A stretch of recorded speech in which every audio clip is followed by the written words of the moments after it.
校校内的神秘事件，你们想得到什么吗？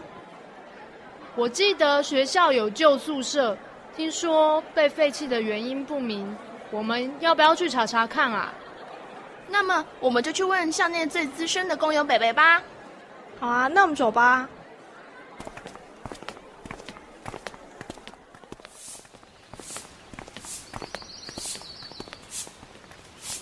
北北，不好意思，想跟你请问之前关于旧宿舍废弃的原因。啊，那想要问遐久以前的代志？就老师要我们交作业啊。哈哈，安尼吼，啊，其实也是以前有一个查某学生伫房间内底吊头自杀，后来就传出有无生仔的消息，学校就决定要把迄间宿舍废掉。哦，那么请问旧宿舍在哪里呢？哦，伫咧后山。那我们现在回房间准备好东西后，就赶快过去吧。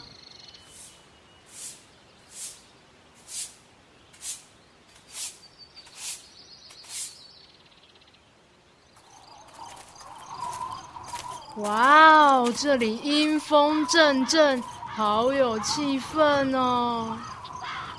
咦，刚刚旧宿舍的2楼好像有什么白色的影子闪过去耶。什么东西？不要吓我啦！哎呦，那只是塑胶袋啦，干嘛自己吓自己？应该是我看错了吧。那我们就进去吧。你们确定真的要进去吗？里面看起来很恐怖哎。不然你在这里等我们出来啊。等一下，等我一下啦！我不要一个人在这里啦。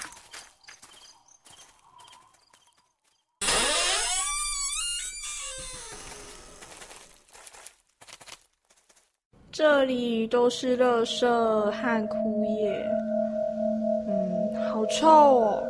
是腐烂味吗？不，这是尸臭味。那我们去那边看看吧。有鬼啊！哦，在哪里？在哪里？拜托你们冷静一点，那是娃娃啦！娃娃被鬼附身了啦！太有趣了！快，我们把它抓起来带回去研究。就说了，那不是鬼娃娃，那是有声娃娃。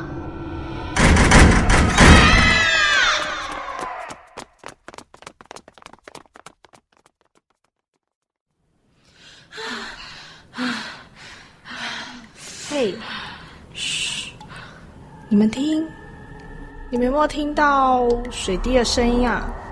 在这种废弃的地方会有水吗？哦，真是太刺激了！声音好像从公厕传来的。走，我们去看看。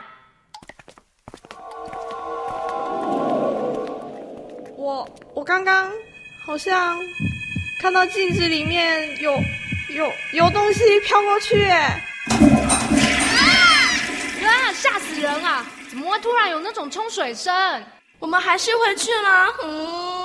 不，我们还是要进去看看。都已经来到这里了，走啦！不要这么胆小。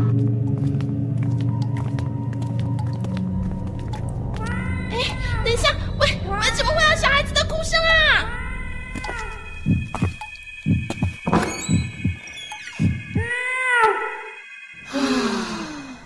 原来是只发情的野猫。